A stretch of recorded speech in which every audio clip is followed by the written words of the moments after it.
দিনের বেলায় সুমাইয়া আম্মারকে বাবা জোর করে টেনে নিয়ে চলে গেল আল্লাহর নবী জনাবে মুহাম্মদ রাসূলুল্লাহ সাল্লাল্লাহু তাআলা আলাইহি ওয়াসাল্লাম নবীজির কাছে গিয়ে খবর গেল, নবী গো, সুমাইয়া আম্মারকে তাদের মা বেটাকে বেঈমান আবু জেহেল ওমরের মারফতে টেনে নিয়ে গিয়েছে মক্কার চৌরাস্তার মোড়ে। আবু জেহেল ডাক দিয়ে বলল, যাও মুহাম্মদ সাল্লাল্লাহু আলাইহি ওয়াসাল্লামকে ডেকে নিয়ে এসো, দেখি সুমাইয়াকে মারবো আম্মারকে মারবো, মুহাম্মদ সাল্লাল্লাহু আলাইহি ওয়াসাল্লামের আল্লাহ কেমন করে বাঁচায়। বলুন আস্তাগফিরুল্লাহ। বাপজি পেপার পত্রিকায় তো বাপজি সব পেপারে দেয় না, ইউটিউবে বাপজি দেখতে পাচ্ছেন অনেকেই অনেক জায়গায় মুসলমানকে মারছে।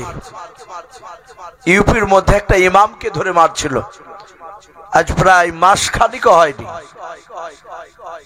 তাকে এত মারছে এক শ্রেণীর কুলাঙ্গার জানোয়াররা, তারা মারছে আর বলছে তোর আল্লাহ কেমন করে বাঁচায়, ডাক তোর আল্লাহকে।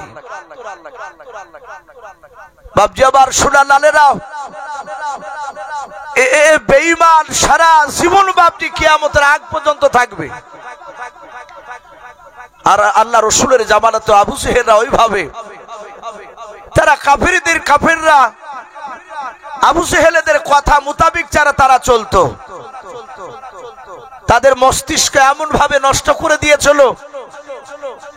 আমার বিশ্ব নবী জনাবে মুহাম্মদ রাসূলুল্লাহ সাল্লাল্লাহু আলাইহি ওয়াসাল্লামকে বাপজি ডাকতে দিয়ে পাঠাচ্ছে, আবু জেহেল ডাক দেখি মুহাম্মদ সাল্লাল্লাহু আলাইহি ওয়াসাল্লাম কেমন করে নিয়ে যায়, ওর আল্লাহ বাঁচায় কি করে দেখি। সুমাইয়া আর আম্মার মা বেটাকে মক্কার চৌরাস্তার মোড়ে একেবারে দুপুর বেলায় তাদেরকে হাত পা দড়ি দিয়ে বাপজি টেনে বেঁধে রেখেছে। শুধু তাই নয়, তাদেরকে বাপজি উলঙ্গা করে রেখেছে, তাদের শরীরে একটা পোশাক নেই, মা বেটা দুজনায় উলঙ্গ, 10 হাত দূরে বাপজি বেঁধে রেখেছে বেঈমানেরাও। যেন মা চোখ খুললি যেন তার বেটার লজ্জাস্থানের দিকে নজর পড়ে, তার বেটা চোখ খুললে যেন তার মার লজ্জাস্থানের দিকে নজর পড়ে। এ কি কম কঠিন বাপ ইমান? তাদের উপর কি কষ্ট হয়েছে, আজ আমাদের তো কষ্ট পাই না ভাই। শুধু মানুষকে নামাজের জন্য ডাকতে গেলে এতটুক বলে যে কাজ পাও না, ঘুরে ফিরে নামাজ পড়ার জন্য ডাকতে আসছো, ই পড়তে হবে কি না হবে আমরা জানি না, এতটুকু কথা বাপ। তাই বলে বলতে পারবেন না যে ইসু ভাই আমি একজনকে নামাজ পড়তে গেছিলাম আর সে আমাকে ধরিয়া মারলো, এরকম মারেন আমাদেরকে কেউ। আর আমার বিশ্ব নবীর বাপজি কলেমা পড়ার কারণে ওমর তখন ঈমান আনে নাই, ওমর তাদেরকে আইনি দিয়ে চলে গিয়েছে, হলঙ্গা করে রেখেছে। রাসূলকে ডাকা হলো, আমার বিশ্ব নবী বাপজি চলে আসলে হযরতে আম্মার সুমাইয়া তারা পারে না যে 2 হাত দিয়ে লজ্জাস্থানকে ঢেকে রাখে, ওরা দুজনায় কাঁধে চোখ বন্ধ করে। আম্মার নিজের মার দিকে বাপজি তাকাতে পারে নাই, চোখ দুটো বন্ধ করে বলেন, মা খবরদার যেন আল্লাহ রসুলকে যেন ভুল বানাও। ও মা, মৃত্যুর পর নবীজি বলেছে রাত্রি বেলায় হত্যা যদি করে দেয় বেঈমান কাফেররা আবু জেহেলের লোকেরাও, ওগো মা এর চেয়ে কঠিন ভয়ঙ্কর আযাব হবে জাহান্নামের আগুন। মা শুধু মনে মনে আল্লাহর জিকির করো, বলুন সুবহানাল্লাহ। মৃত্যু হয়ে গেলে নিশ্চয় আল্লাহ দেখে আমাদেরকে জান্নাতে দেবে। ওই জাহান্নামের আগুন যদি আমাদের জন্য মাফ করে দেয় মা, তাহলে আমরা ভাগ্যবান হয়ে যাব। মা বেটাকে বাপ যে আপনার নসিহত করে, বেটাতে মাকে বাপ যে নসিহত করে। আল্লাহ রাসূল বাপ যে দাঁড়িয়ে নবীজি আপনার নিচু দিকে মুখ করে আছেন, দূর থেকে দেখলেন তাদেরকে উলঙ্গা করে রেখেছে। সাহাবারা নবীজিকে বলেন, হুজুর ওদের দিকে তাকানো যায় না।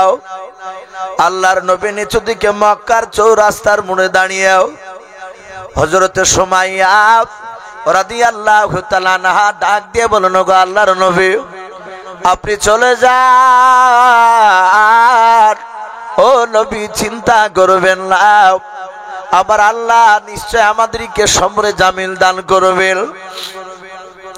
ও নবী আপনি দোয়া করেন যেন ধৈর্য ধরে থাকতে পারি। আল্লাহ রসুল বাপজি জাত ওখান থেকে বাপজি চলে গেলেন। বেঈমান আবু জেহেলের লোকেরা হাওমা করে বাপজি তারা মদ নিয়ে তারা আনন্দ করেছিল, যাতে আল্লাহর নবীজি বাপজি চলে গেলেন। আর ওই সময় বাপজি বেঈমান আবু জেহেল বর্ষা যাকে বাপজি আমরা বললাম বলি, ওই বললাম জ্বর করে বাপজি এত জোরে বাপজি চালিয়ে দিল। সুমাইয়ার লজ্জাস্থানের দিকে লক্ষ্য করে হাদিসে পাওয়া যায় দুপুর বেলা হাজার হাজার বেঈমানের সামনে বেঈমান আবু জেহেল রে বাবা সুমাইয়ার লজ্জাস্থানে বললাম মেরে তাকে দুনিয়ার বুক থেকে বিদায় করে দিল। হযরতে আম্মার নিজের চোখের সামনে তার মাকে হত্যা করে ফেলল। বাবা সেই উমর রাসূলের দরবারে দাঁড়িয়ে হ্যাঁ দুখানা বলছে, নবী গো আমি তো আপনাকে চিনতাম না। আল্লাহ রাসূল বলেন, ওমর রে আমি শুধু তোমার ভয়ে কলমার দাঁত প্রকাশ্যে দিতে পারতাম না। ওমর তুমি ঈমান আনার পূর্বে বেঈমানরা আমাকে অনেক আঘাত দিয়েছে। হযরতে উরাইকা, হযরতে তালহা, হযরতে সুবাইর রাদিয়াল্লাহু তাআলা আনহুম আজমাইন আরো দামি দামি সাহাবা ছিলেন। তারা উমর ঈমান আনার পরে অনেকে ঈমান এনেছিল। সবার বাড়ি তো মক্কাতে ছিল না, অনেকে বাহির থেকে রাসূলুল্লাহর গুণগান শুনে নবীর চরিত্র দেখে আর নবীর কাছ থেকে বাড়ি ফিরে যায় নাই। অনেকগুলো সাহাবা বললেন, ওগো ওমর আপনার বাহাদুরি রাসূলের মুখে শুনেছি। ওগো ওমর আপনার দুই হাতের তাকাত শক্তি আমরা নিজ চোখে তো অনেক কয়েক জায়গা দেখেছি, কিন্তু আপনি ঈমান আনার আগে আপনি রাসূলকে কিভাবে মারতে গিয়েছিলেন? আমার বিশ্বনবী মিম্বারে বসা শত শত সাহাবায়ে কেরাম সকলেই বাপজি শুনতে চাইলে যারা ঈমান আনার ওমর ঈমান আনার পরে ঈমান এনেছে অনেকগুলো সাহাবা বললেন, ওগো ওমর, ওগো খাত্তাবের বেটা ওমর আপনাকে সেই সময় তো আমরা দেখেছিলাম না, আমাদের বাড়ি মক্কা নগরে নয়। ওমর কাঁদতে লাগলেন এত হাওমা করে, ডাকে দিয়ে বললেন, ওগো আমার সাথী ভাইরা বিশ্ব নবীর সেই কথা, নবীকে আমি মারতে গিয়েছিলাম, ওই সময় রাসূলকে আমি চিনতাম না, নবীজির কথা কোনোদিন শুনি নাই, নবীর কথা আমাকে আবু জেহেলরা শুনতে দিত না। তারা বলতো যে নবীর আমাদের দুশমন বাপ দাদা, এ নতুন মুহাম্মদ সাল্লাল্লাহু আলাইহি ওয়াসাল্লাম দ্বীনের দাওয়াত দিচ্ছে, আমরা বাপ দাদার আমল থেকে যা করে আসছি এটাই করব, আর মুহাম্মদ সাল্লাল্লাহু আলাইহি ওয়াসাল্লাম সেগুলোকে বাধা দিচ্ছে। তাই আমরা কানে আঙ্গুল দিয়ে হাঁটতাম, তুলো ভরে হাঁটতাম। কিতাবে লিখেছে বাপজি ওমর তিনি বয়ান করতে লাগলেন।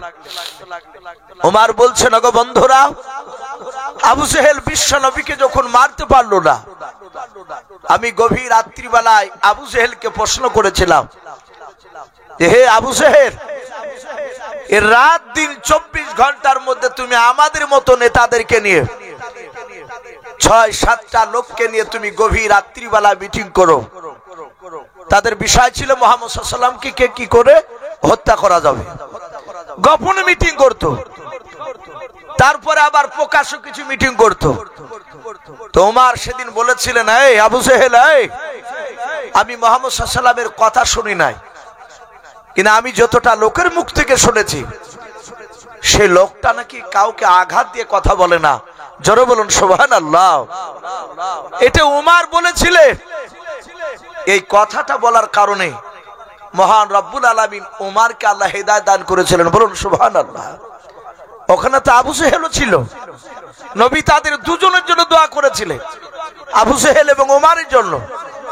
অথচ হাদিসে পাওয়া যায় ওমর ঈমান আনছে, আবু জেহেল ঈমান আনে নাই। হেদায়েত বাপজি আল্লাহর কাছে চাইতে হয়, আল্লাহর কাছে নামাজে বলতে হয় যে হে আল্লাহ, তোমার সঠিক রাস্তায় আমাদেরকে পরিচালিত করো। আমরা করিয়ে দেবো বলে? আমরা অনেকই করি না। আমরা ভাবি যে নামাজ 5 ওয়াক্ত পড়লি আমরা সঠিক রাস্তাতে আছি, বুরখা পড়লি ভাবি যে সঠিক রাস্তা আছে। আমাদের অনেক চলার মধ্যে ভুল রয়েছে। এই জন্য সব সময় দোয়াতে বলতে হবে হে আল্লাহ ইহদিনা সিরাতাল মুস্তাকিম, হে আল্লাহ তুমি সঠিক রাস্তা আমাদেরকে চালিয়ে নাও। ওমরের ওইটুকু আল্লাহ কবুল করেছিলেন। বেঈমান আবু সেহেল এক নাই দুই নাই 12,000 লোক নিয়ে বাপজি মিটিং ডাকলো। কত বললাম বাপ? 12,000। মুশরিক কাফেরের বাচ্চারা, মুসলিম সংখ্যা খুবই কম, কাফেরদের সংখ্যা বেশি, বাতিলদের সংখ্যা বেশি। তাই আবু সেহেল ডাক দিয়ে বলল সবাই, এই বন্ধুরা, আমাদের বাপ দাদার ধর্মকে মুছে দিতে চাইছে। ওই আব্দুল্লাহর ছেলে মুহাম্মদ সাল্লাল্লাহু আলাইহি ওয়াসাল্লাম, ওকে কে নাস্তাবুদ করতে পারবা বলো? কেউ কি পারবা তার মাথা কাটতে, গলাতে, বডি থেকে আলাদা করতে? সবাই বাপজি তাকাতাকি করছে, কেউ উঠে না। হঠাৎ করে ওমর ইবনুল খাত্তাব রাদিয়াল্লাহু তাআলা আনহু, ওই 12,000 লোকের বাপজি পেছন দিকে বসা ছিল, সে দাঁড়িয়ে এইভাবে হাত উঁচু করে বলল, এই আবু জেহেল, কারণ ওর শক্তি ছিল চরম। এই জন্য বাপজি কাউকে ভয় পেত না। ও জানতো আবু সেহেল মক্কার বড় নেতা। তো ডাক দিয়ে বললে, এই আবু সেহেল, হিশামের বেটা আবু সেহেল। আবু সেহেলের আব্বার নাম হিশাম। বলে কি হলো? বলে আমি মুহাম্মদ সাল্লাল্লাহু আলাইহি ওয়াসাল্লামের মাথা কেটে নিয়ে আসবো, আমাকে কি দিবা? ওদবা, সাইবা, আবু সুফিয়ান, আবু লাহাব, তৎকালীন সেই জামানায় মক্কার তারা তাবুর তাবুর নেতা, সবাই কাফের, এক একটা গোত্রের এক একটা নেতা তারা। ওরা সবাই হাত তালি মেরে এইভাবে বলল, আমরা জানতাম ওমর ছাড়া এই কাজ কেউ করতে পারবে না। ওমর বলে আমি পারবো, কেউ তো হাত তুললো না। বলে আমাকে কি দিবা তার বিনিময়ে?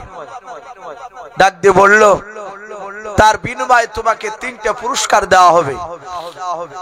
1 নাম্বার, গোটা আরবের মধ্যে সবচেয়ে উচ্চ সম্মানের অধিকারী করা হবে ওমর, যদি নবীর মাথা কেটে নিয়ে আসতে পারো।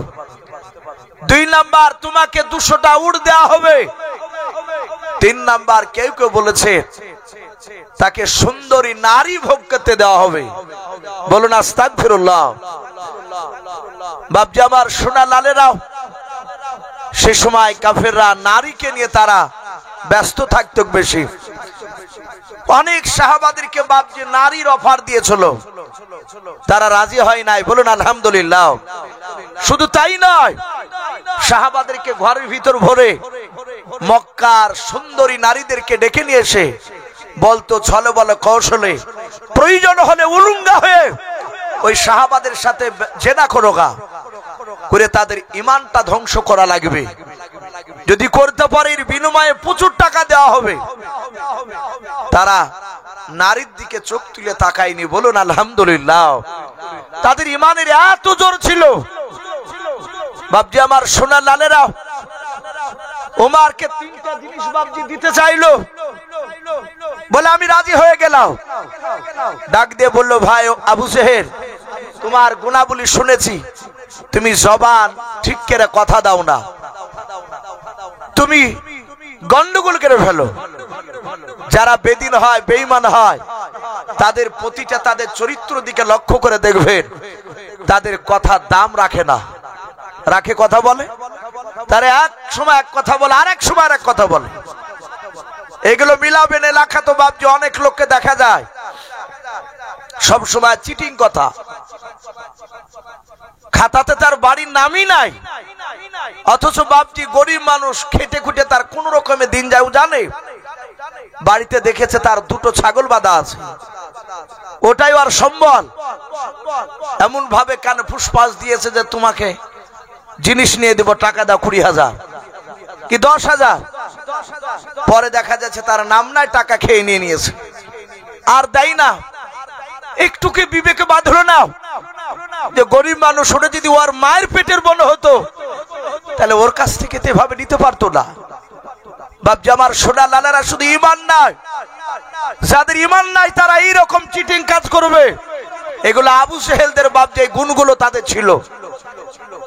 তাই ডাক দিয়ে ওমর বলল, ভাই শুনে নাও, তোমার জবান ঠিক নাই, তুমি ওই পাহাড়ে গিয়ে হা দাও। হাজী সাহেবরা হজ করতে গিয়ে দুটো পাহাড় দৌড় দেয়, একটা সফা আর একটা পাহাড় হচ্ছে মারওয়া। মক্কা নগরে সফা নামক একটা পাহাড়, কোন কোন মুফাসসিরিনে কেরাম লিখেছেন কুবা নামক পাহাড়। তারা ওই পাহাড়ে গিয়ে হা দিলে বলে, এই পাহাড়ের কসম খেলাও আমি এই কাজটা পুরা করব। সেই সময়কার বেঈমানরা পাহাড়ে হা দিলি ওই কাজটা বেঁচে থাকা পর্যন্ত পুরা করত। আমরা যেমন বলি না যে ভাই কোন সময় কথা অবিশ্বাস হলো, ভাই মসজিদে চলো, কোরআন নাও। এ মানুষ আগে গুলো বিশ্বাস হতো, এখন বাপজি মিথ্যা কথা বলে কোরআন নিছে, মসজিদে যে উঠে গেছে। ওরা জানে না যে কোরআন নিতে গেলে এর পরিণাম কি হবে কিয়ামতের ময়দানে। ডাক দিয়ে বলল, আবু সেহেল চলো, আমি পাহাড়ে হা দিব। ওই পাহাড়ে হা দিল, ওয়াদা পুরা হয়ে গেল। আবু সেহেল বেঈমান তলোয়ার হাতে করে নিয়ে, বাপজি নয় ওমর বিষাক্ত তলোয়ার, ওমর তলোয়ার হাতে করে, উলুঙ্গা তলোয়ার হাতে করে নিয়ে বাপজি দৌড়াতে শুরু করলো আল্লাহ রসুলের মাথা কাটার জন্য। ওমর দৌড়ে যায়, মরুভূমির ময়দান দিয়ে পার হচ্ছিল। হঠাৎ করে দেখলো বাবা পেছন দিক থেকে একজন মানুষ ডাক দেয়। হাদিসে পাওয়া যায় ওই মানুষটার নাম হযরত নাঈম রাদিয়াল্লাহু তাআলা আনহু। আল্লাহ নবীজির বাপ যে দামি সাহাবা ওই নাঈম, ওই নাঈমের সাথে বাপজি উমরের বাপ যে মাঝে মাঝে কথা হতো। হযরত নাঈম ঈমান আনার পূর্বে বাবা ওই উমরের সাথে তার একটু বন্ধুত্ব ছিল। হযরত নাঈম ঈমান এনেছে বাবা, তা উমর জানে না। হযরত নাঈম উমরকে দৌড় দেওয়া দেখে ডাক দিয়ে বলল, ভাই উমর, এভাবে কোথাও তুমি দৌড়ে চলে যাচ্ছ, কোথাও দৌড়াচ্ছ বলো। ডাক দিয়ে বলেছিল, ভাই নাঈম বড্ড বাড়া বেড়ে গেছে, ওই আব্দুল্লাহর সন্তান মুহাম্মদ সাল্লাল্লাহু আলাইহি ওয়াসাল্লাম ও তা দুরূদ পড়ছে না, ও তো বেঈমান। হযরত নাঈম ডাক দিয়ে বলেছিল, ভাই উমর তুমি কি করবা? ওই আব্দুল্লাহর ছেলের কাছে গিয়ে বলে, বেটার গলা খানাকে কেটে নিয়ে আসবো, ওকে দুনিয়ার বুক থেকে তাকে বিদায় করে দিব, আর বেঁচে থাকার অধিকার রাখবো না। সঙ্গে সঙ্গে বাবা ডাক দিয়া নাঈম বলেছিল, ভাই মুহাম্মদ সাল্লাল্লাহু আলাইহি ওয়াসাল্লাম একাই নাই, ওর কিছু সঙ্গ সাথী আছে, তার কিছু বন্ধু আছে। ভাই তুমি একাই গেলে তারা হয়তো তোমাকে হত্যা করে দিবে, শেষ করে দেবে। হযরত ওমর বাপজি ডাক দিয়ে বলেছিল, নাঈম রে, তোর কথা শুনে মনে হয় তুই নবীজির লোক, বলুন সুবহানাল্লাহ। যারা ঈমানদার হয়, প্রকৃতি যারা মুমিন হয়, তারা পৃথিবীর শক্তিকে ভয় পায় না, একমাত্র শুধু ভয় আমার আল্লাহকে। ডাক দিয়ে ওমর বলে, এই নাঈম, তোর কথা শুনে মনে হয়েছে বেটা তুই মুসলমান হয়েছিস। বলো, ভাই কথা শুনে নয়, বাস্তবিক নবীর ওপর কলমা পড়ে মুসলমান হয়েছি, আজ কয়েকদিন হলো। বলে, তোকে জবাই করবো। এই মরুভূমির ময়দানে ওরা দুজনাই তর্ক বিতর্ক হয়েছে। হযরত নাঈম বলেছিল, ওমর তুই যদি আমাকে 10টা মারিস, আমি তোকে একটা তো মারতে পারবো। ওমর রে, তোর দুটো হাত আমারও দুটো হাত, তোর শরীরে গোস্ত আমারও শরীরে গোস্ত। আই উমার শোন, তোর রক্ত রয়েছে আমারও রক্ত রয়েছে, প্রতিবাদ ইমানদারা করবে। গত মনে হয় সম্ভবত 2 মাস এখনো পরিপূর্ণ হয়নি, ওই ট্রেনে একটা মওলানাকে ধরে মারছিল। খবর দেখেছেন ভাই আপনারা? কেউ দেখেননি? দেখেছেন না? অনেকেই খজুরি কিনে আবার বলি মৌলবীরে শেষ করে দিল, এই দেশটাকে মৌলবীরে শেষ করে দিল। অথচ মওলানাদেরকে বাপজি বাইরে মারছে প্রতিবাদ করার জন্য। আমরা অনেকে গুরুত্ব দিই না, দেখি নাই। এই পশ্চিম বাংলার মাটিতে ট্রেনে যাচ্ছিল রেজাউল করিম বলে এক মওলানা, যুবক, বৃদ্ধ নয়, তাকে বলছে পাকিস্তানের জঙ্গি, বাংলাদেশের জঙ্গি।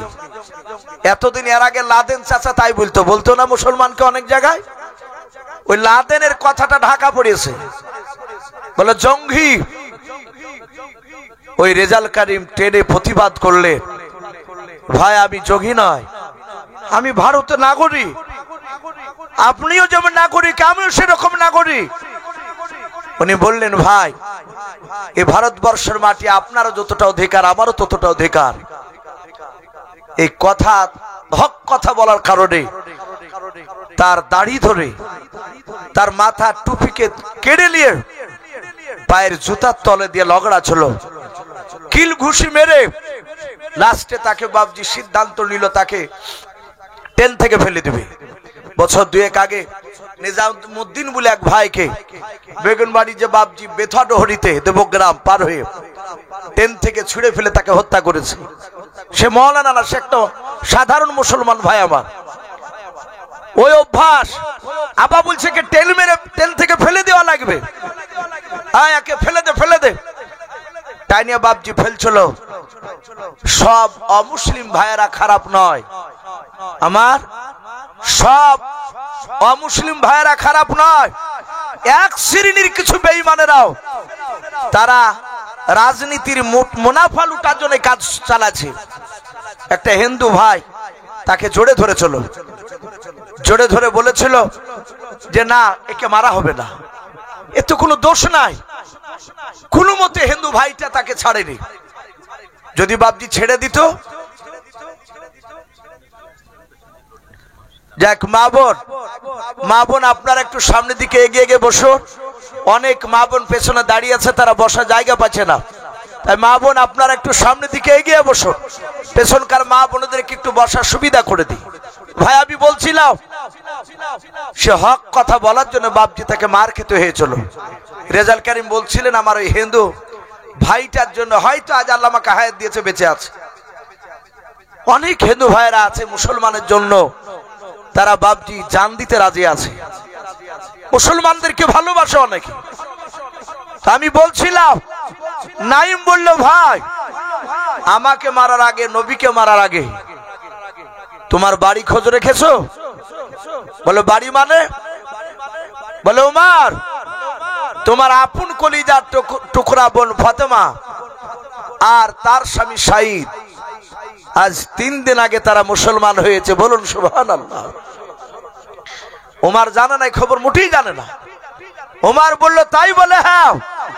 বলে মিথ্যা বলছিস না তো? বলে না, মিথ্যা বললে তখন এসে তুমি আমাকে মারো। উমার কথা দিল, যদি মিথ্যা হয় আমার বোন ওরা তো বেঁচে যাবে যদি কলেমা না পড়ে, আর যদি পড়ে তাহলে ওদেরকে জবাই করে, তোকে জবাই করে তারপরে মুহাম্মদ সাল্লাল্লাহু আলাইহি ওয়াসাল্লামকে জবাই করতে যাব। উমার দৌড়ে যায়, নিজের বোনের দিকে বাপ যে দৌড়ে চলে গেল। ওমারের বোনের দরজার গুড়ি থেকে, ওমার রে বাবা, ওই সময় ওমারের কানে তুলা ভরা নাই। ওমার কানে বাপ যে আপনার আঙুল দিতে ভুলে গিয়েছে। হযরত ওমর বাপ যে নবীজিকে বাপ যে মারার জন্য তলোয়ার হাতে করে নিয়ে দৌড়াচ্ছিল। তারপরে বাপ যে নিজের বোন শুনেছে, কলেমা পড়েছে। ওমরের বোনের বাড়ির দরজায় গিয়ে দাঁড়িয়ে কানটা একটু দরজায় লাগিয়ে দেখছে, দেখি কি করে ওরাও। ও বাপজি ভাইরা, 3 দিন আগে যে ঈমান এনেছিল ওমরের বোন ফাতেমা আর তার দোলা ভাই শাহিদ, ওরা দুজনের বাবা কোরআন শেখার জন্য নবীকে বলেছিল, নবী একজন সাহাবা পাঠিয়ে দেন। এত মধুর কথা, এত সুন্দর মিষ্টি আওয়াজ, আমরা বাড়িতে কোরআন শিখতে চাই। আল্লাহর নবীজি বাবা খাব্বাব নামক একজন সাহাবাকে বলেন, খাব্বাব যাও এদের দুজনকে কোরআন শিখে নিয়ে এসো বাড়িতে, মাঝে মাঝে তুমি যাও। ওই সময় খাব্বাব বাপজি ঘরের দরজাটা বন্ধ করে ফাতেমা এবং শাহিদ তারা স্বামী স্ত্রী দুজনাই কোরআন আওয়াজ বাপজি শুনছিল। হযরতে খাব্বাব তিনি বাপজি কোরআনের আয়াত তেলাওয়াত করেছিলেন মধুর সুরে। আল্লাহ বলেছেন, ওরা তিলিল কোরআন তারতিলাও, কোরআনকে তোমরা মধুর সুরে তোমরা পড়ো। কোরআন এমন একটা জাদুকৃতি কিতাব, যে কোরআন বাপজি শুনতো যারা মন দিয়ে মক্কা নগরে। আজও বাবা গোটা পৃথিবীর বাপজি বড় বড় বাপজি জ্ঞানী গুণী লোকেরা অমুসলিমদের মধ্যে থেকে বাবা যারাই কোরআন মধুর সুরে বাপজি মন দিয়ে দেখতে যায়, তারাই বাপজি কোরআনওয়ালা হয়ে যায়। বলুন সুবহানাল্লাহ। ওমরের কানে গিয়ে বাপজি 3টা কোরআনের আয়াতের আওয়াজ বাপজি ধাক্কা লেগে গিয়েছে। ওমর বাবা চিৎকার করে ডাক দিয়ে বলেছে, বোন ফাতেমা দরজা খোল। যাহাতে দরজা খোলার কথা বললো, হযরতে খাব্বাব কোরআন খান বাপজি বুকের সাথে বাপজি জোরে ধরলেন। ফাতেমা বুঝতে পেরেছে এই গলার আওয়াজ আমার ভাইয়ের। মনে হয় ওমর জানতে পেরেছে আমরা কলেমা পড়েছি। ওমর মনে হয় আমাদেরকে আর বেঁচে রাখবে না, হত্যা করে ফেলবে। কারণ আমার ভাই অত্যন্ত জিদে রাগের। হযরতে ফাতেমা ডাক দিয়ে বলেছিলেন, ওগো আমার খাব্বাব ভাই, ওমর কোরআনকে চিনে না, কোরআনের হয়তো অবমাননা করবে। ওগো খাব্বাব ভাই, কোরআন খানা তুমি নিয়ে তুমি ঘরের আড়ালে লুকিয়ে যাও। মারির ভয় পালায়নি। ওমর যদি কোরআনটাকে ছিঁড়ে ফেলে দেয়, তাই কোরআনটা নিয়ে ভাই একটু লুকাও, বাকিটা আমরা দেখছি। ওমর কয়েকবার দরজা খুলতে বললে, একটু দেরি হলে খুলতে। ওই উমার পা দিয়ে বাপজি দরজায় এত জোরে বাবা আঘাত করলো, দরজাটা ভেঙে গেল। ভাঙার পর ওমর দৌড়ে গিয়ে নিজের দুলা ভাইয়ের দাড়িখানা বাম হাত দিয়ে ধরলো। তলোয়ারের উল্টো পিঠ দিয়ে বাপজি আপনার হাতখানা তলোয়ার ধরে আছে। ডাক দিয়ে বলে, ভাই শুনলাম তুমি নাকি কলমা পড়ে নিয়েছো। হযরতে শাহিদ ডাক দিয়ে বলে, ওরে ভাই উমর, শুধু আমি একাই নাই, শুনে নাও, তোমার বোন ফাতেমা কলমা পড়ে মুসলমান হয়েছে। বলুন সুবহানাল্লাহ। উমর আরো বাপজি রেগে গেল, দাড়িখানা ধরে টান মেরে বাপজি উমর নয় বাবা তার দোলা ভাই শাহিদকে উঠোন বাপজি টান মেরে ফেলে দিল। আমরা অনেকে যারা বাপজি আগে না বলে উঠোন বলি, উঠোনে উমরের দোলা ভাই বাপজি পড়ে যাওয়ার পর হযরতে উমর বাপজি নিজের দোলা ভাইয়ের বুকের উপর দাঁড়িয়ে গিয়ে বাবা পা দিয়ে বাপজি মারতে লাগলো। তলোয়ারের উল্টো পিঠ দিয়ে আঘাত করার বলে, ভাই এখনো সময় আছে, নবীজিকে ভুলে যাও। হযরত উমর বাপজি মারে, শহীদ কাঁদে আর বলো, ভাই উমর তুমি তো আমার পর নয়, তুমি আমার নিজের মানুষ। ভাই উমর শুনে নাও, তুমি আমাকে মারতে মারতে তলোয়ার দিয়ে যদি আমাদেরকে জবাই করে ফেলো, আমরা দুজনাই কলমা ছাড়তে রাজি নাই। বলুন সুবহানাল্লাহ। ওমর বাপজি আপনার থামে নাই, এত মারতে লাগলো, মারতে মারতে মারতে বাবা ওমরের বোন তাকে দেখলেন, আমার স্বামীকে আমার ভাই মেরে ফেলবে, বেঁচে রাখবে নাও। মাটিখানা বাপজি উঠোনের মাটি বাপজি রক্তে লাল হয়ে গেছে বাবা। ওমর শুধু মারে, বল নবীকে ছাড়বে কিনা বল। হযরত ফাতেমা দৌড়ে গিয়ে নিজের স্বামীর বুকের উপর শুয়ে পড়ে ডাক দিয়ে বলেছিল, ওগো আমার ভাই, আমার স্বামীকে তুমি আর মেরো না। স্ত্রীতে বাপ যে আপনার স্বামীর বুকের উপর যখন শুয়ে পড়ল, ওমর তার দিলের ভিতরটা বাপ যে এমনই পাথরের মতো বাপ যে শক্ত হয়ে গিয়েছিল। নূরের বাতি বাপ যে তখনও জ্বলেনি, হেদায়েতের নূর জ্বলেনি। ওমর নিজের বোনকে পর্যন্ত বাপ যে রক্ষা দিল না। নিজের বোনের চুলগুলোকে বাপ যে খামচা মেরে ধরে টান মেরে আগুনেতে ফেলে দিল, উঠোনে ফেলে দিল। দাঁড়াস করে ফাতেমা পড়ে গেল। ওমর আগে থাকতে না পেরে বাপজি দৌড়ে গিয়ে নিজের বোনের বুকের উপরে দাঁড়িয়ে গেল। ওমর ডাক দে বলে, বোন ফাতেমা, তুই আর আমার মায়ের পেটের বোন নাই, আমি তোকে মায়ের পেটের নজর আর দেখবো না বোন বললেও।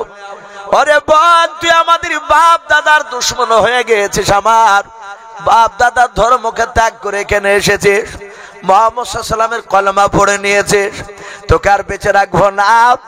এক এক করে তোর বুকের বাতা গুলো আমি ভেঙে ফেলবো। পা দিয়ে লাথ মারে আর তলোয়ারের উল্টো পিঠ দিয়ে আঘাত করে। ফাতেমা ডাক দিয়ে বলল, গো ভাই, মারতে মারতে যদি আমাকে ধোলার সাথে যদি মিশিয়ে দাও, এ বুকের ভিতরে আল্লাহর নবীজিকে বাপজি জায়গা দিয়ে দিয়েছি গো ভাই, এই কলিজার ভিতর থেকে আমার নবীকে টেনে বের করতে পারবে না, বলুন সুবহানাল্লাহ। উমার এত মারার পর বাবা উমার দেখলো এত মারলাম আব্দুল্লাহ ভাই আর বোনকে, একটিবার জানের ভিক্ষা চাইল না। ফাতেমা ডাক দিয়ে নাই, উমার ফাতেমাকে ডাক দিয়ে বলে, ওরে আমার বোন ফাতেমা, অনেকক্ষণ ধরে মারলাও, নবীজিকে তুই ছাড়বে না, মেনে নিলাও। ওরে ফাতেমা, একটিবার শুধু আমার কাছে জানের ভিক্ষা চাও। হযরত ফাতেমা ডাক দিয়ে বলেন, ভাই গো, আমার বিশ্ব নবী শিখিয়ে দিয়েছেন, আল্লাহর নবী বলেছেন, ভালো মন্দ যাই হোক না কেন, যা কিছু চাওয়ার দরকার আমার আল্লাহর কাছে ছাড়া পৃথিবীর কারো কাছে চাওয়া যাবে না, বলুন সুবহানাল্লাহ। চাওয়া যাবে? চাওয়া যাবে না। অনেক মানুষ বাপজি যখন দেখবেন, অনেকে দেখা যায়, শোনা যায়, মানুষ বিপদে পড়লে অনেক সময় বলে, ইয়া গাউস আল মাদাদ, ইয়া আলী, বলে না, ইয়া গাউস আল মাদাদ। আমরা অনেকে গুরুত্বই দিই না যে কথাটা কত বড় মারাত্মক খারাপ। ইয়া গাউস মানে আব্দুল কাদের জিলানীকে ডাকছে। রাগ করবেন না বাপ, আপনারা আমার দিনী ভাই, আমার বাড়ি খুব বেশি দূর নাই, পাশে ঘাসিপুরে বাড়ি। বাপজি হক কথা একটু বলা দরকার আছে, ভুল পথে চললে তাকে একটু বলা দরকার আছে, যদি না বলি কিয়ামতের ময়দানে আমাকেও পাকড়া হতে হবে। ইয়া গাউস আল মাদাদ, অনেকে বলে এর মানে হচ্ছে, হে আব্দুল কাদের জিলানী, তুমি আমাকে সাহায্য করো। বলুন আস্তাগফিরুল্লাহ, আরো জোরে বলুন আস্তাগফিরুল্লাহ। একমাত্র আল্লাহ ছাড়া পৃথিবীর কারো কাছে যাওয়া যাবে না। এক ভিক্ষুক ভিক্ষে করে বেড়াচ্ছিল, একটা লোক তাকে যুক্তি দিয়েছে, বাড়ি বাড়ি ভিক্ষে করে ক টাকা পাস? বলে 4 আনা 8 আনা করে দেয়, 10 পয়সা দেয়। বলে এভাবে যাইস না, বাড়ির কাছে নাচে সম্রাট বাদশাহ শাহজাহানের কাছে যাও, বাদশাহ ভিক্ষা দিলে মোটা টাকা দেবে। ও 20 বাড়ি ঘুরিয়া না যা হবে, তাই একাই দিলে তার ডবল হয়ে যাবে। উনি চলে গেলেন বাদশাহ দরবারে, লোককে বলেন, এখানে সম্রাট বাদশাহ আছেন? তো বলে, উনি এখানে নেই, মসজিদে নামাজ পড়তে গিয়েছে। গেলেন, ফকির গিয়ে দেখছেন এইভাবে বাদশাহ শাহজাহান সম্রাট হাত তুলে আল্লাহর কাছে মোনাজাত করেছেন, বলুন সুবহানাল্লাহ। ভিক্ষুক বাপজি দরজা থেকে তাকিয়ে থেকে দেখলো, বলে আমি তো এক ফকির ভিক্ষু, এ তো লোকে বলছে বিরাট বাদশাহ, নাকি মোটা টাকা ভিক্ষা দেয়, লোককে সাহায্য করে। আর এই তো ভিক্ষুক আর একজনের কার কাছে চাইছে, ঘুরে চলে আসছে, বলে কই চাইলে না? বলে না, ওর কাছে চাইবো না, ও তো ভিক্ষুক, চাইলে উনি যার কাছে চাইছে সে আমার আল্লাহর কাছে আমিও চাইবো, জোরে বলুন সুবহানাল্লাহ। আল্লাহর কাছ ছাড়া পৃথিবীর কারো কাছে চাওয়া যাবে না, ওটাই শিরক বলা হয়েছে। আল্লাহ সব সহ্য করতে পারে। একটা মানুষ যদি জেনা করে ফেলে অজান্তে, ও যদি বুঝতে পারে আমি অন্যায় করেছি, যদি তওবা করে নেয়, আল্লাহ রাব্বুল আলামিন তাকে ক্ষমা করে দিবেন। কিন্তু একজন শিরিক, যারা মুশরিক বলা হয়, যারা শিরিক করে, আল্লাহকে বাদ দিয়ে অন্য মানুষকে আল্লাহর জায়গায় বসায়, তাদেরকে আল্লাহ বলছেন আমি জীবনে কিয়ামতের ময়দানে ক্ষমা করব না। হযরতে ফাতেমা ডাকে দিয়ে বলল, ভাই আমাকে মারতে মারতে যদি মেরে দাও, তোমার কাছে জানের ভিক্ষা চাইবো না, চাইবো একমাত্র আল্লাহর কাছে। আল্লাহ দেখতে পাচ্ছেন সব। ওমর চিন্তা করলো, আরে ওই আব্দুল্লাহর ছেলে মুহাম্মদ সাল্লাল্লাহু আলাইহি ওয়াসাল্লাম এমন কি জাদু করেছে যার জাদু থেকে বেরিয়ে আসতে পারে না। ওমরের ভিতরে হেদায়েতের নূরের বাতি আল্লাহ জ্বালিয়ে দিয়েছেন, বলুন সুবহানাল্লাহ। আল্লাহ বলে, মাইয়াহদিহিল্লাহু ফালা মুদিল্লা লাহু ওয়া মাই ইউদ্লিলহু ফালা হাদিয়া লাহু। আল্লাহ বলেন, আমি যাকে হেদায়েত করব, পৃথিবীর মানুষ নাই তাকে সাহায্য গোমরা বানাতে, আর আমি যাকে গোমরা বানাবো, পৃথিবীর মানুষ নাই তাকে হেদায়েত বানাতে পারবে। ওমরের ভিতরে বাপ যে হেদায়েতের নূর জ্বলে উঠেছে, বাবা পাথর দিলটা বাপ যে নরম হতে লাগলো। ওমর ডাক দিয়ে বলেন, বোন এত মার মারলাম, একটিবারও আমার কাছে তুমি জানের ভিক্ষা চাইলা নাও? ওরে বোন তুমি কথা বললো, আমি তোমার দরজায় যখন দাঁড়িয়েছিলাম, কি জানো গুনগুন করে ভেতরে জানো পড়ছিল। হযরত ওমরের বোন ডাক দিয়ে বলেছিল, ভাই কোরআন তেলাওয়াত করেছিলাম। ওমর বলে, ভাই বোন রে কি জানো পড়ছিল? ইন্নী আলাল্লাহ, আমার আল্লাহ বলেন, বান্দা আমি নিশ্চয় তোমাদের আল্লাহ। আমি দুনিয়াতে এতগুলো নিয়ামত দান করার পরে কেন তোমরা আমাকে এখনো আল্লাহ বলে মানবা নাও? ওমর ডাক দিয়ে বলো, বোন এত সুন্দর কথা কে পড়ছিল বল? ওমরের বাপ যে আপনার বোন ফাতেমা, তিনি মনে মনে ভাবছেন খাব্বাব তো ঘরে আছে, যদি আমার ভাই জানতে পারে হয়তো খাব্বাবকে মারবে।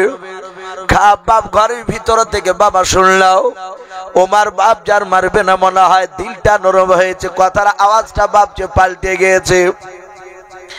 খাব্বাব বেরিয়ে এসে বলেন, ভাই ওমর আমি কোরআন তেলাওয়াত করে তোমার বোন আর দোলা ভাই শাহিদকে শোনাছিলাম।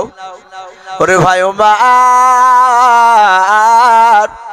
গতকালকে আসর নামাজের পর আমি নবীজিকে দেখেছি তোমার জন্য দোয়া করতে, বলুন সুবহানাল্লাহ। আল্লাহর নবী মাঝে মাঝে দোয়া করতেন, আল্লাহ হয় ওমরকে নালে তুমি আবু জেহেলকে, দুজনের মধ্যে যার দ্বারা ইমানের কামিয়াবি হবে, দ্বীনের কামিয়াবি হবে, মাওলা এই দুজনের মধ্যে সেই লোকটাকে দ্বীনের মধ্যে দাখিল করে দাও। ওরে ভাই ওমর, আমার মনে হয় তোমার দোয়াটা কবুল হয়ে গিয়েছে, নবীজির দোয়াও। ওমর বলে, ভাই কি পড়াছিল একটু শোনাও। হযরতে খাব্বাব সূরা তাহা কে বলেছেন তওবা, কয়েকটা বাপ যে আয়াত আপনার পড়লেন। হযরত ওমরের দুই চোখের কোনা দিয়ে বাবা ঝরঝর করে পানি ঝরে। ওমর কেঁদে কেঁদে বলেছিল, ভাই এত সুন্দর বাণী তোমরা কোথায় পেলে বলো?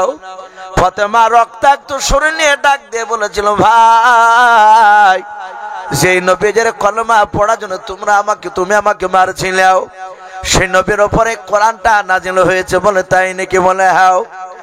ও ফাতেমা বোন, আমি সেই নবীজির কথা আমি কোনোদিন শুনি নাই। ওই আবু জেহেল উতবা সাইবারা বলেছে ওর কথা শুনবা নাও, তাই আমি দূর থেকে তাদেরকে দেখলে কানে আঙুল ভরে দিয়ে চলে যেতাম এবং তুলো ভরে দিয়ে মাঝে মাঝে হাঁটতাম, যেন ওদের আওয়াজ গেল যেন কানে না আসে। ওরে ভাই খাব্বাও, ওগো শাহিদ ভাই অন্যায় করেছে, তোমাদেরকে মেরে নবীর কাছে নিয়ে চলাও। আল্লাহ রাসূলের সাহাবা শাহিদ আর আপনার ফাতেমা আর খাব্বাব তিনজনায় বাবা ওমরকে ধরে নিয়ে বাপজি চলে যাচ্ছেন আল্লাহ নবী যে দরবারে। ওমর ডান হাতে বাপজি তলোয়ার খানা রয়েছে, ওমর মাথায় বাপজি মস্তানি বাপজি পাগড়ি বাঁধা আছে। আল্লাহর নবীজির সাহাবারা দূর থেকে বাপজি দেখতে পেয়েছে ওমরকে।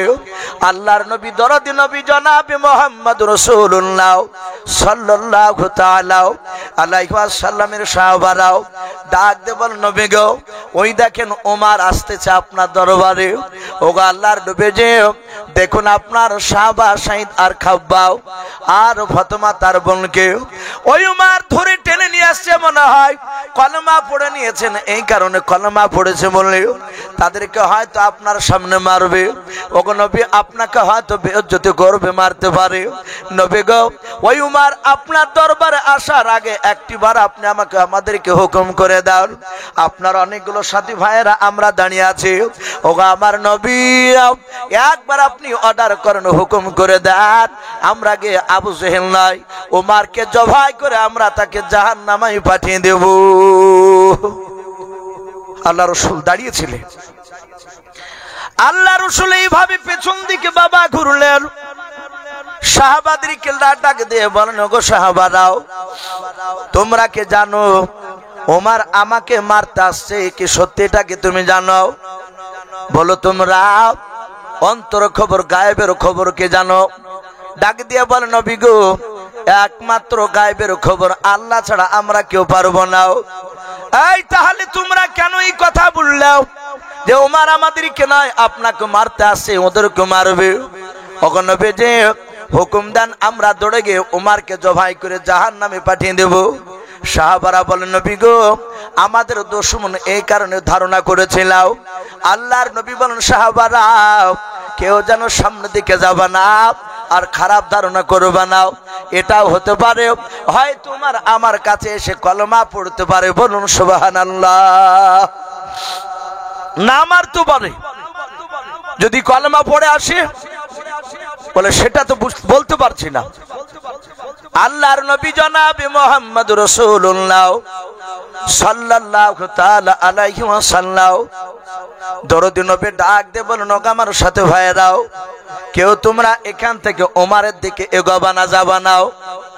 ডাক দিয়ে বললেন, এই আমার সাথী ভাইরা তোমরা দাঁড়িয়ে থাকো, আমি উমারের কাছে গিয়ে দেখবো উমার কি কারণে আসতেছে আমার দরবারে। সাহাবারা বলেন, আমরা দাঁড়িয়ে থাকলাম, নবী বারণ করেছে আর যাওয়া যাবে না।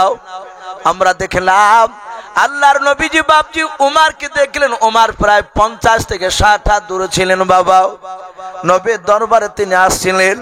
আল্লাহর নবীর সাহাবারা বলেন, দেখলাম উমার আসতেছিল, নবীজির কাছে পৌঁছানোর আগে দরদি নবী আমার আর দাঁড়িয়ে থাকলেন না, সোজা আমাদের কাছ থেকে দৌড়ে গিয়ে নবী আমার উমারের কাছে দৌড়ে গিয়ে বাপজি উমারের কলার খানা বাপজি চেপে ধরলেন। আল্লাহর নবীজি উমারের কলার ধরলেন, জামার উমার বাপজি দাঁড়িয়ে আছেন নবীর চেহারার দিকে, বাবা ফেল ফাল করে চেয়ে আছে। উমার ডান হাতে বাপজি তলোয়ার খানা নিয়ে আল্লাহর দরদি নবী জনাবে মুহাম্মদ রাসূলুল্লাহ সাল্লাল্লাহু তাআলা আলাইহি ওয়াসাল্লাম দরদি নবী ডাক দিয়ে বলেন, উমার আর কতদিন তুমি পাগলামি করবে বলো? আল্লাহ রাসূল বাপজি উমারের কলার খানাকে ধরে আর বলেন, এই উমার আর কতদিন পাগলামি করবা? অনেক পাগলামি করা হয়েছে রে উমার। উমার রে, শুধু তোমার ভয়ে প্রকাশ মক্কা নগরে কলমার দাওয়াত দিতে পারি না। ওরে উমার, ওই দেখো তোমার সাথী ভাইরাও তারা তোমার জন্য অপেক্ষা করতেছে। উমার রে, তুমি কবে আমাকে চিনতে পারবা? এই উমার, তুমি মহব্বতের নজরের চোখে তুমি আমার দিকে একটু তাকাও। উমার রে, আমি দুনিয়ার মধ্যে ভন্ডা নবী নয়, আমি রাহমাতুল আলামিন পয়গম্বর জনাবে মুহাম্মদ রাসূলুল্লাহ সাল্লাল্লাহু তাআলা আলাইহি ওয়াসাল্লাম। ওরে উমার, তোমার সাথী ভাইদেরকে নিয়ে তুমি কবে বললো তুমি আমার হয়ে কলমার দাওয়াত দিতে যাবা? জোরে বলুন সুবহানাল্লাহ। সাহাবারা বলেন, আমরা তাকে থেকে দেখলাম আল্লাহর নবী জনাবে মুহাম্মদ রাসূলুল্লাহ সাল্লাল্লাহু তাআলা আলাইহি ওয়াসাল্লাম দরদি নবী বাপজি কান্না করেছিলেন ওমরের কলা ধরে। ওমর বাপজি বাচ্চা ছেলের মতো বাপজি ফুফড়ে ফুফড়ে কাঁদতে লাগলো। ওমর নবীজির পায়ের তলে তলোয়ার খানা রেখে দিয়ে ডাক দিয়ে বলেছিলেন, ওগো নবীজি, এতদিন আপনাকে চিনতে পেরেছিলাম না নবী গো, এই চোখ দিয়ে চিনতে পেরেছে আপনি এত বড় দামি রসুল।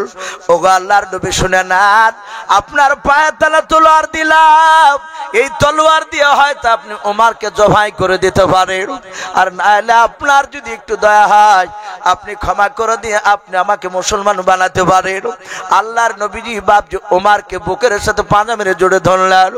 নবী আমার কপালে ওমরের সুমা দিয়ে ডাক দিয়ে বলুন, ওমরে শুনে নাও, আমি দুনিয়ার বুকে বদলা নিতে আসি নাই। জোরে বলুন সুবহানাল্লাহ। আল্লাহ রাসূল কাঁদেন আর বলেন, ওমর আমি বদলা নিতে আসি নাই, আমাকে বদলা নেওয়ার জন্য পাঠাই নাই, আমাকে রাহমাতুল লিল আলামিন পয়গম্বর রাসূল করে পাঠিয়েছে। ওমর আমি তোমাকে ক্ষমা করে দিয়েছি, আল্লাহর কাছে দোয়া করছি আল্লাহ তোমাকেও ক্ষমা করবে। হে ওমর পড়ে না কলমা লা ইলাহা ইল্লাল্লাহু মুহাম্মাদুর রাসূলুল্লাহ। সকলে বলুন সাল্লাল্লাহু তাআলা আলাইহি ওয়াসাল্লাম। বাপজি সাথে হাতে কলমা পড়ে তিনি মুসলমান হয়ে গেলেন। ওমর বললেন, ওগো নবী, আজ বুঝতে পেরেছি এই ইসলাম সত্য। হে নবী আর ভয় করা লাগবে না। নবী আপনার ডান পাশে ওমর দাঁড়িয়ে, নবী আপনি এক্ষুনি চলো কাবা শরীফে মক্কাতে দাঁড়িয়ে প্রকাশ্যে আপনার সাথী ভাইদেরকে দিয়ে আযান দিয়ে আমি ওমর দাঁড়িয়ে ওই জায়গাতে জামাত করে নামাজ আদায় করবো। জোরে বলুন সুবহানাল্লাহ। বাপজি মক্কার কাফিরেরা তারা ভয় ধরে গেল, এই জন্য বাপজি মাঝে মাঝে দোয়া করবে। আজ আমিও জুম্মার নামাজের পর দোয়া করেছি, সকলেই দোয়া করবে, হে আল্লাহ তুমি দুনিয়াতে ওমরের মতো নেতা বানিয়ে দাও। বলুন আল্লাহুম্মা আমিন।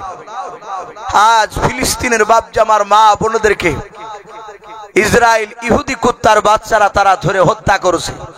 শুধু হত্যা নয়, আমাদের মা বোনদেরকে যারা বুরকা পরা থাকে তারা এত সুন্দরী ফিলিস্তিনের বাপজি মা বোনদেরকে ধরে নিয়ে গিয়ে ওই ইহুদি কুত্তার বাচ্চারা তারা জোর পূর্বক ধর্ষণ করছে। বলুন আস্তাগফিরুল্লাহ। শুধু ধর্ষণ নয়, তাদেরকে বাপজি ধর্ষণ করার পর তাদেরকে জীবন্ত বাপজি আগুন দিয়ে পড়ে দিচ্ছে, জবাই করে ফেলছে। তাই বাপজি আমাদের পৃথিবীতে এখনো উমরের মতো নেতার অভাব। আমরা দোয়া করি, হে আল্লাহ গোটা পৃথিবীতে প্রতিটা দেশে তুমি উমরের মতো বাদশা বানিয়ে দাও। জোরে বলুন আল্লাহুম্মা আমিন।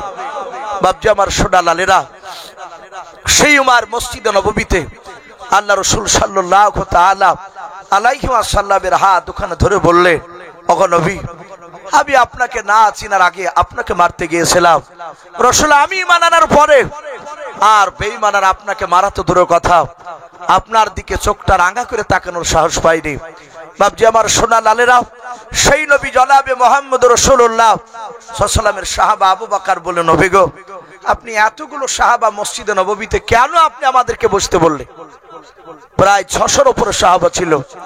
নবীজি বললেন, ওগো সাহাবাই কেরাম, আমাকে আল্লাহ দুনিয়ার বুকে নবী রাসূল পাঠিয়ে আল্লাহ কোরআনে জানিয়ে দিয়েছেন, ও খাতামান নবীকে, নবুয়তের দরজায় বিশ্ব নবীকে পাঠিয়ে বলেছেন আমি তালা মেরে দিয়েছি। আমাদের আকীদা, আমাদের এটা বিশ্বাস, কিয়ামত পর্যন্ত আর কোন নবী রাসূল আসবে না। আসবে বা কোন নবী রাসূল আসবে না। তাই নবী বললেন, এই সাহাবারা, আমাকে পূর্ণাঙ্গ দিন দিয়ে পাঠিয়েছে, আমি তোমাদের মধ্যে একজন সাহাবাকে দেখতে চাই যেই দেশের বাদশা বেঈমান, তার দেশের নাগরিক বেঈমান, সেই দেশটার নাম হচ্ছে সম্রাট রোম দেশ, আর সেই রোম দেশের সম্রাট তার নাম হচ্ছে হিরাক্লিয়াস। বুখারীতে বাপজি তার কয়েকবার নাম রাসূলুল্লাহ নিয়েছে, বুখারীতে তার নাম এসেছে। সেই বাদশা হিরাক্লিয়াস বেঈমান হলো, তার বুদ্ধি ছিল। অনেক সময় নবীজি তার প্রশংসা করেছে বুদ্ধির। আল্লাহর নবী বলেন, এই সাহাবারা, 600 সাহাবার মধ্যে একটা সাহাবা কে যাবে বলো আমার দিনকে সেখানে প্রচার করতে? আল্লাহর নবীজির সাহাবার মধ্যে থেকে বাবা একজন সাহাবা जिनार नाम बाप जी किताबे से जो हजरत दाहियातुल कल्बी रादियाल्लाहु ताआला अन्हु আল্লাহর নবীজির সাহাবা ওই দাহিয়াতুল কলবি রাদিয়াল্লাহু তাআলা আনহু তিনি দাঁড়িয়ে গেলেন বলেন নবী গো আমি একাই রোম দেশের সম্রাট হিরাক্লিয়াসের কাছে কলমার দাওয়াত নিয়ে যাব বলে যাও বাবা কিন্তু নবীজির তরফ থেকে যখন কলমার দাওয়াত নিয়ে যাও রোম দেশের সম্রাটের কাছে গিয়ে হিকমতের সহিত কথা বলবা বলুন সুবহানাল্লাহ হিকমতের সহিত আলোচনা করবা বাবা আমরা নামাজ পড়ি অনেকে কিন্তু হিকমতের সহিত কথা বলা আমরা জানি না অনেকে ভাববেন যে হিকমতের সহিত কি করে কথা বলতে হয় প্রায় মসজিদে দেখবেন জুম্মার দিনে বাচ্চা ছেলে নিয়ে যায় না অনেকে সবাই না কিছু মানুষের গা চুল খায় ওই বাচ্চা ছেলেকে যদি মসজিদে যেতে দেখে ও বলে যায় বাপ আসেনি আর হাত ঘুরিয়ে খেলিয়ে এসেছে বাপজি না বলবেন না এটা হিকমতের কথা নয় বাচ্চা ছেলেটাকে আপনি খুব জোর ইশারা করে একটু বলতে পারেন বুঝাতে পারেন যে বাবা এটা মসজিদ এখানে হইচই করতে নেই হইচই করলে যারা নামাজ পড়বে তাদের নামাজের ব্যাঘাত ঘটবে কিন্তু এতটুকু মনে রাখবেন একটা বাচ্চা ছেলে সে যদি হইচই চেঁচামেচিও যদি করে আপনি নামাজ পড়ছেন আপনার সামনে যদি বারবার যাতায়াত করে ওই মুসল্লিদের নামাজের কোনো ব্যাঘাত ঘটবে না বলুন আলহামদুলিল্লাহ আমি যেদিন থেকে এটা পড়েছিলাম আমি বলি মাঝে মাঝে আল্লাহ রাসূল মসজিদে গিয়েছে নামাজ পড়তে নবীর কলিজার টুকরা হাসান হুসাইন রাদিয়াল্লাহু তাআলা আনহুম আজমাইন দুই নাতি নবী নিয়ে গিয়েছে দরজার গুড়িতে বসে রেখেছেন নানু ভাই এখানে বসো আমি নামাজ পড়িনি ওরা বাচ্চা ছেলে নবীজি সেজদায় গিয়েছেন হাসান হুসাইন পিঠের উপর উঠে গেছে পিঠের উপর উঠে বাপজি নবীকে গোমাগুম কিলাছে নবী সেজদায় আবু বকর সিদ্দিক রাদিয়াল্লাহু তাআলা আনহু তিনি ওই সময় মসজিদে প্রবেশ করলে করে দেখলে এ তো নবীজির নামাজের অসুবিধা হবে ওদের দুজনকে বাপজি নবীর মাথা থেকে বাপজি পিঠ থেকে টেনে নিলে নবী তাড়াতাড়ি নামাজ শেষ করলে নবী কাঁদছেন আর বলছেন আবু বকর তুমি আমার হাসান হুসেনকে কেন নামালে আমি কি হুকুম করেছি বলে নাও বলে নবী আপনি সিজদায় ছিলেন আল্লাহ নবী বলেন ও আবু বকর তুমি যদি না টানতে আর আমার হাসান হুসেন দুই ভাই ওরা যদি স্বেচ্ছায় পিঠ থেকে যদি না নামতো কিয়ামত পর্যন্ত আমাকে যদি আল্লাহ হায়াত দিতে ওরা কিয়ামত পর্যন্ত না নামলে আমরা কিয়ামত পর্যন্ত আমি সিজদা তুলতাম না বলুন সুবহানাল্লাহ একজন সঙ্গ রাসূলুল্লাহ বাপজি এইজন্য বলবো বাচ্চা ছেলে গেলে বাপজি তাদেরকে আপনি তেখরি মিকরি করবেন না একটু বুঝাবে দরকার হলে বাপজি এক জায়গায় ছেলেগুলোকে না রেখে পাশাপাশি একটু দৌড়াদৌড়ি রাখবে ওরা দেশের বাপজি ভবিষ্যতের মুসল্লি তারা বাপজি আমার সোনা লালেরা হিকমতের সহিত কথা বলা লাগবে আল্লাহ রাসূল বলেন হে সাহাবা রোম দেশের সম্রাটের কাছে হিকমতের সহিত কথা আলোচনা করবে ভাই আমি আপনাদের কাছে বাপজি আমার বলার উদ্দেশ্যে যে রাসূলের দিনকে টিকে রাখার জন্য নবীর সাহাবারা বিভিন্ন জায়গায় কলমার দাওয়াত নিয়ে গিয়েছিলেন বাপজি আমাকে বলেছেন এই জালসার সভাপতি সাহেব যারা এখানে আছে যে মাওলানা সাহেব সানোয়ার সাহেব দাওয়াত দেয় সেদিনে বলছিলেন আজও বললেন ইসু ভাই একটু শেষের দিকে একটু কালেকশন করবেন আমাদের মসজিদ মক্তবের জন্য এই বাপজিতে বলি ফেললে যে বেশিরভাগ যদি প্রথম থেকে কালেকশন করতে লাগে তাহলে তো মানুষ ওয়াজ শুনে শান্তি পাবে না একটু শেষের বেলা দেখবে তাই বাপজি আমি আপনাদেরকে বেশি নয় মিনিট 15 আল্লাহর দিনকে টিকে রাখার জন্য আজ ভারতবর্ষের মাটিতে বাপজি কিছু মানুষ এরকম সিদ্ধান্ত নিছে যে দুনিয়ার বুকে না ভারতবর্ষে আমরা মাদ্রাসা রাখবো না অনেক জায়গায় আসামের মধ্যে প্রায় 600-র কাছাকাছি মাদ্রাসা তারা অলরেডি বাপজি বন্ধ করব বলে সিদ্ধান্ত নিয়েছে অনেক সময় খবরে দেখছেন আপনারা আমি প্রতিটা বাপজি ভাইদেরকে বলবো যতদিন পৃথিবীতে মাদ্রাসা থাকবে ততদিন বাপজি সূর্য পূর্ব দিকে উঠবে। বলুন সুবহানাল্লাহ। মাদ্রাসা যেদিন বাপজি গোটা পৃথিবী থেকে বিলুপ্ত হয়ে যাবে, বন্ধ হয়ে যাবে, সেদিন জানবে মুসলমানের অস্তিত্ব আর টিকে রাখা যাবে না, আস্তে আস্তে শেষ হয়ে যাবে। ওরা বুঝেছে যে মাদ্রাসা থেকে ইসলাম প্রচার হচ্ছে, তাই মাদ্রাসাকে আগে বন্ধ করা দরকার। ইনশাআল্লাহ আমরা জান মাল দিয়ে আমরা মাদ্রাসাকে হেফাজত করব। বলুন ইনশাআল্লাহ। বাপজি প্রতিটা মসজিদে মক্তব শিশু মাদ্রাসা হওয়া দরকার। আপনার আমার ছেলে স্কুলে পড়ে, বিদেশি জায়গা যাওয়ার সময় দিতে পারবে না, ও বাড়ি থেকে আপনার সপ্তাহে 2 দিন হোক, যেহেতু বাচ্চা ছেলেরা সবাই আপনার আমার ছেলে প্রাইভেট পড়ে, স্কুলে যায়, সপ্তাহে 2 দিন হোক মক্তবে আসো। 1 মাসে নয়, 2 মাসে নয়, 1 বছরের জায়গায় 2 বছরে লাগুক, কোরআন শিখো। এটা প্রতিটা বাপজি মহল্লায় শিশু মাদ্রাসা মক্তব বাপজি বিশেষ প্রয়োজন। তা আপনাদের এখানেও বাপজি মক্তব রয়েছে, শুনলাম একজন শিক্ষক রাখা হয়েছে, তাকে বেতন দিতে হয়। মসজিদেরও বাপজি অনেক কাজ হয়, মসজিদের যেহেতু ভিতরে মক্তব, তা আমি প্রতিটা বাপজি ভাইদেরকে বলবো, বাপ বেশি নয়, 10,000 20,000 বাপজি চাইবো না, মাত্র বাপজি 2,000 করে টাকা আল্লাহর দিনকে টিকা রাখার জন্য, কোরআনকে বাপজি জিন্দা রাখার জন্য 2,000 টাকা। বিশ্বনবী জামানায় সাহাবায়ে কেরামরা তারা দিনকে টিকা রাখার জন্য তারা জানের প্রতিযোগিতা লাগাতেন। বলুন সুবহানাল্লাহ। আজকে আমাদের জান নয়, আজকে কিছু ধন সম্পদ থেকে বাপজি কিছু টাকা মাল আল্লাহর দিনকে টিকা রাখার জন্য। তাই বাপজি একবার নারে তাকবীর দিব। কোন আল্লাহর বান্দা রয়েছেন এখানে, কোন মুজাহিদ বান্দা রয়েছে, পর্দার আড়ালের মা বোনেরা আছেন, আপনাদেরকে বলবো শুদ্ধে বাপজি ভাই একবার নারে তাকবীর দেওয়ার সাথে হাতে আল্লাহু আকবার বলে হাতখানা উঁচু করে বলবে 2,000 করে টাকা বাপজি, বেশি নয়, মাত্র 10টা মানুষকে আমি একটু দেখতে চাই। আল্লাহর বান্দা কোরআনকে বাপজি সেখানে পড়ানো হবে, সেখানে আপনার আমার ছেলে দেশের ছেলেরা তারা কোরআন শিখবে। তাই বাপজি একবার নারে তাকবীর দিব। কাছে যদি না থাকে বাপজি বলবেন যে আমি 1 মাসে দিব, 2 মাসে দিব, 3 মাসে দিব, ইনশাআল্লাহ 2,000 করে টাকা।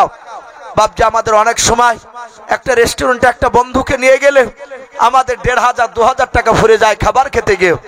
বাপজি আসি, যেটা মৃত্যুর পর বাপজি কাজে লাগবে, এই টাকাগুলো কিয়ামতের ময়দানে বাপজির সঙ্গের সাথী হয়ে দাঁড়াবে, জাহান্নামের আগুনের সামনে গিয়ে দাঁড়িয়ে যাবে, আল্লাহর সাথে কথা বলবে, বলবে আল্লাহ এই ব্যক্তিকে তুমি জাহান্নামে দিও নাকি জান্নাতে দাও। তাই বাপজি একবার নারে তাকবীর দিব, আল্লাহু আকবার বলে সাথে হাতে বাপজি কোন আল্লাহর মুজাহিদ বান্দা 2,000 করে টাকা আমি 10 জনকে একটু দেখতে চাই, বলে নারে তাকবীর। বাপজি আর একটু জোরে বলে নারে তাকবীর। ভাই হবে না একটা মানুষ 2,000 টাকায় দেখেন মাশাআল্লাহ। এই দেখেন বাপজি নাম কি? আব্দুর রশিদ বিশ্বাস। আব্দুর রশিদ বিশ্বাস হাজী সাহেব তো আপনি নাকি? মাশাআল্লাহ, হাজী আব্দুর রশিদ সাহেব উনি বলছেন আমি 2,000 টাকার দাতা। বলুন মারহাবা, আর জোরে বলুন মারহাবা, বলেন নারে তাকবীর। বাপজি একটু ছোট্ট করে দোয়া করে আল্লাহুম্মা আমিন। রব্বানা যালামনা আনফুসানা ওয়া ইল্লাম তাগফির লানা ওয়া তারহামনা লানাকুনান্না মিনাল খাসিরিন। রব্বানা লা তুযিগ কুলুবানা বা'দা ইয হাদাইতানা ওয়া হাব লানা মিন লাদুনকা রাহমা ইন্নাকা আনতাল ওয়াহ্হাব। আয় আল্লাহ, তোমার রাসূলুল্লাহর দিনকে টিকে রাখার জন্য আল্লাহ শিশু মাদ্রাসায় কোরআন তেলাওয়াত করা হয়, আলিফ বা তাসা পড়ানো হয়। আয় আল্লাহ, সেই কোরআনের আয়াতকে জিন্দা করার জন্য তোমার বান্দাদের কাছে মওলারে 2,000 করে টাকা চেয়েছে। আয় আল্লাহ, তোমার একজন হাজী আব্দুর রশিদ সাহেব বিশ্বাস 2,000 টাকা দান করেছে রে মওলা, তুমি তার 2,000 টাকা দানকে তুমি কবুল করে নিও। আয় আল্লাহ, তুমি তার আব্বা মা যদি দুনিয়ার বুক থেকে বিদায় নিয়ে চলে যায়, তার আব্বার কবরের মার কবরের আযাবগুলো তুমি মাফ করে দাও। আল্লাহ, তার যত আত্মীয় স্বজন চলে গিয়েছে সকলের কবরের আযাবগুলো তুমি মাফ করে দাও। আল্লাহ, তোমার বান্দারা দিবে, আল্লাহ তোমার সকল বান্দার দানকে তুমি কবুল করে নিও। আল্লাহ, তুমি দাম মেহেরবান করে দোয়াটুকু নবীর ওসিলা করে বলে কবুল করে নাও। সুবহান রাব্বিকা রাব্বিল ইজ্জাতি আম্মা ইয়াসিফুন ওয়াসসালামুন আলাল মুরসালিন ওয়ালহামদুলিল্লাহি রাব্বিল আলামিন। বলেন মারহাবা। ভাই আর বেশি নাই, আর 9 জন ব্যক্তি, জি 2000 করে টাকা, একটু ঝটঝট করে আসি শোনা আল্লাহর দিনকে টিকে রাখার জন্য। বাপজি আর কে হবে না, আল্লাহ কোরআন পাকে বলেছে ওমা খলাকনাকুম আজওয়াজা, আমি প্রতিটা জিনিস আমি জোড়া জোড়া করে তৈরি করেছি। তাই বাপজি দেখে আর একজন বান্দা আল্লাহ শয়তানে বাপজি বাধা দিবে, দিস না, কিন্তু বাপজি আমরা একটু দিই। আল্লাহ রাব্বুল আলামিন বলেছেন, নাম কি মাস্টারমশাই? মাশাআল্লাহ, এ দেখেন মাস্টারমশাই তার পোশাক সুন্নতি তরিকায় আলহামদুলিল্লাহ। ভাইজান পেছনে বসে আছে, নাম মাজহারুল ইসলাম, মাজহারুল ইসলাম সাহেব, উনি মাস্টারমশাই, উনিও বলছেন আমি 2000 টাকার দাতা। বলুন মারহাবা। বলো নারে তাকবীর। এ মাজহারুল ইসলাম নামে দেখো বান্দা কোথায় যে ছিলাও, নবী নাম শুনে দেখে 2000 টাকা দিলাও। 2000 টাকা বলে মলা করিও না হেলাও, নেকের খাতায় মলা লিখিও গো মেলাও। যে আশাতে যে নিয়াতে করিয়াছে দান, দানকে কবুল করো তুমি সবাহার। অগবারি দোয়া করি অগ পাকবারে, মেজানেতে নেকির পাল্লা করো দিও ভারে।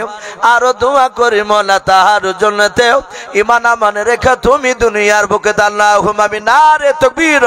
ভাই একটু চটচট করে আসি। আর কমিটি ভাই না একটু লেখালেখি করতো, অনেকে হয়তো দিবে ইনশাআল্লাহ, তাই আসি ভাই। বাপজি একটু চটচট করে উঠি, বেশি নাই, 2000 করে টাকা, 10,000 20,000 50,000 চাইনি। ওগো মা বোন, আমি আপনাদেরকেও দেখতে চাই, আপনারা 200 100 500 1000 যে যা পারবে নবীর দিনকে টিকে রাখার জন্য। ওগো মা বোন, আপনারা ছোট ছোট বাচ্চা ছেলের হাত ইনশাআল্লাহ পাঠিয়ে দিবে। আমি কমিটি ভাইকে বলবো, ভাই মাওলানা সানোয়ার সাহেব, ভাই আপনি এখানে আসুন স্টেজে ইনশাআল্লাহ। একটু মা বোনেদের কাছে একটা কমিটি ছেলে পাঠান, ইনশাআল্লাহ দিবে অনেক মা বোন। বাপজি একটু আসি, আল্লাহর কোন বান্দা একটু তাড়াতাড়ি আসি। 2000 বাপজি আমি বেশি নাই, আমি মাত্র 10 জনের কাছে দেখতে চেয়েছি ভাই, হরকত বরকত হয় ইনশাআল্লাহ হয়ে যাবে। জি এমন কিছু বেশি টাকা নাই, 2000 করে টাকা। জি আর কি হবে না ভাই? ভাই আমরা চলে যাব না ভাই, ইনশাআল্লাহ আমার পরে আরো ভালো ভালো বক্তা রয়েছে, তারা এসে মূল্যবান কথা আপনাদের সামনে তুলে ধরবে। আমাকে যেহেতু একটু শেষের দিকে একটু মাদ্রাসার জন্য একটু কিছু চাইতে বলেছিল, তাই বাপজি একটু চাইছে, আমি আপনাদেরকে অনুরোধ করব দেরি না করে ভাই একটু তাড়াহুড়া করে আসি। জি মাশাআল্লাহ, বলে নারে তাকবীর। এই রেজাউল আনসারী নামে দেখো বান্দা কোথায় যে ছিলাও, নবী নাম শুনে দেখো 2000 টাকা দিলাও। যে সাথে যে নিয়াতে করিয়াছে দান, দানকে কবুল করো তুমি সবাহার। অগবারি দোয়া করি অগ পাক রব্বানা, জান্নাতে খেলায়ও তুমি আঙ্গুর বেদানাও। আর দোয়া করি মোলা তাহার জন্নতে, সুখে শান্তি রেখো তুমি দুনিয়ার বুকে। আল্লাহুম্মা আমিন। আজ নবী গো আমার গড়াইয়া সংসার, আরাম করিলেন সোনার মদিনায়। আজ নবী গো আমার গড়াইয়া সংসার, শুয়ে আছেন সোনার মদিনায়। আর নবীর নামে ওই দুরূদ পড়িলে, নবীর নামে ওই দুরূদ পড়িলে, ওই হাবিয়া দু যখনই ভেজায়। আজ নবী গো আমার গড়াইয়া সংসার, শুয়ে আছেন সোনার মদিনায়। ভাই আর কি হবে না ভাই? জি বেশি নাই, 2000 করে টাকা। ভাই 2000 টাকা যদি খুব বেশি মনে হয়, 1000 করে টাকা আমরা হাত উঁচু করে নামটা লিখাই। জি বেশি নাই, 1000 করে টাকা। কোন আল্লাহর বান্দা হবে না? 1000 মাশাআল্লাহ। উনিও তো মাস্টারমশাই, নামটা কি? খায়রুল বাশার।